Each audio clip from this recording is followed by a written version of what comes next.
The race to host the Olympics changes and the future. In September 2017, members of the International Olympic Committee (IOC) gathered to select the host city for the 2024 Olympic Games, making one of their most significant decisions. Representatives from the two competing cities were invited on stage to hear the outcome. However, everyone present already knew the result. Every 4 years, over 5 million people attend the Olympics, and more than 3 billion watch on television. Hosting the Olympics is a unique opportunity for a city to showcase itself, leading to fierce competition. In 2004, 12 cities submitted bids to host the Olympics before the IOC ultimately chose Athens, Greece. However, interest has significantly waned since then. By the time of the 2024 bid, only 2 cities remained in the running, prompting the IOC to take an unprecedented step. They awarded the 2024 Olympics to Paris and the 2028 Olympics to Los Angeles simultaneously. This move highlighted the declining number of cities interested in hosting the Olympics. Once considered the world's most prestigious sporting event, the Olympics no longer attract the same level of enthusiasm from potential host cities. When the modern Olympics began in 1896, rotating the Games among various cities worldwide was essential to promoting global participation and interest. However, over the decades, incidents like the political protests at the 1968 Mexico City Olympics and the 1972 Munich Games, tragic terrorist attack, where 11 Israeli athletes were killed, made cities increasingly wary of the political risks associated with hosting the event. Additionally, financial concerns began to surface. Construction issues and corruption scandals led Montreal to exceed its budget by more than 13 times, turning the Olympics into a financial burden for host cities. By the late 1970s, the IOC faced the prospect of not finding any city willing to host the Games until Los Angeles stepped in, offering a solution under the condition that it would not overspend and would use existing facilities. The IOC accepted this offer, recognizing it as a wise decision. The 1984 Los Angeles Olympics were a massive success, especially financially. The total cost was only about $1 billion in 2015 dollars.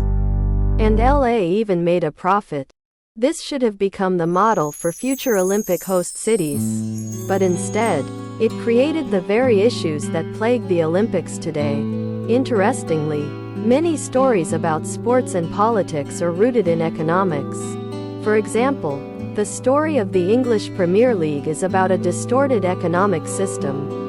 And the NFL's National Football League success is tied to creating a new economic model for sports leagues. The success of the 1984 Los Angeles Olympics reignited cities' desire to host the Games, with 6 cities bidding for the 1992 Olympics, 6 for 1996, 8 for 2000, and 11 for 2004. As competition among cities intensified, the IOC regained control but opted to demand more instead of following the Los Angeles model.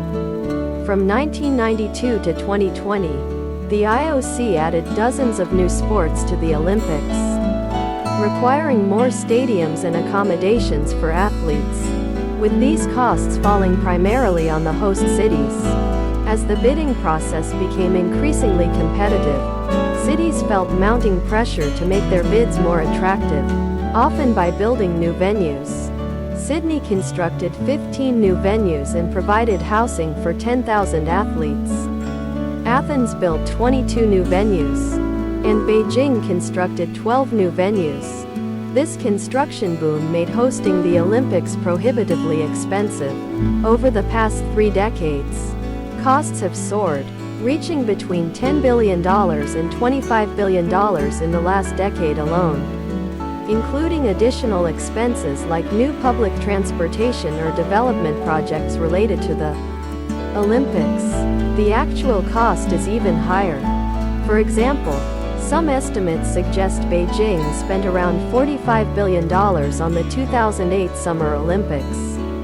Russia spent approximately $51 billion on the 2014 Winter Olympics. And Tokyo's bill for the 2020 Olympics was about $35 billion.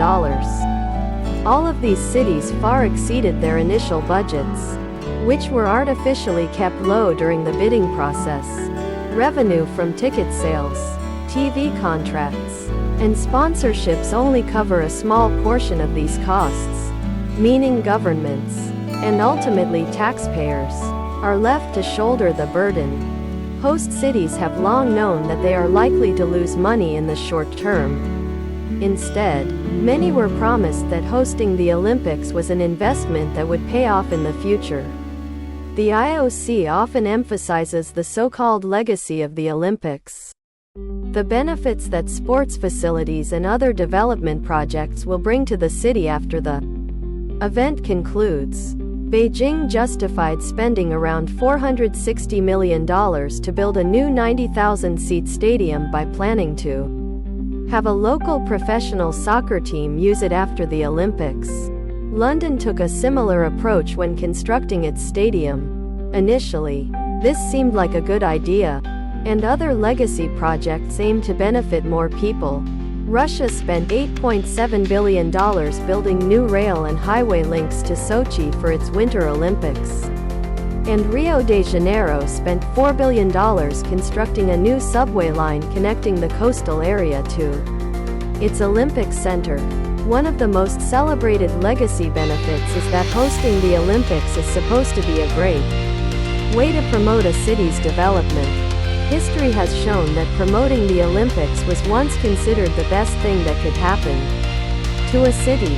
It put your city on the world map, increased tourism, boosted trade, and attracted foreign investment, but reality has turned out differently. Let's start with tourism.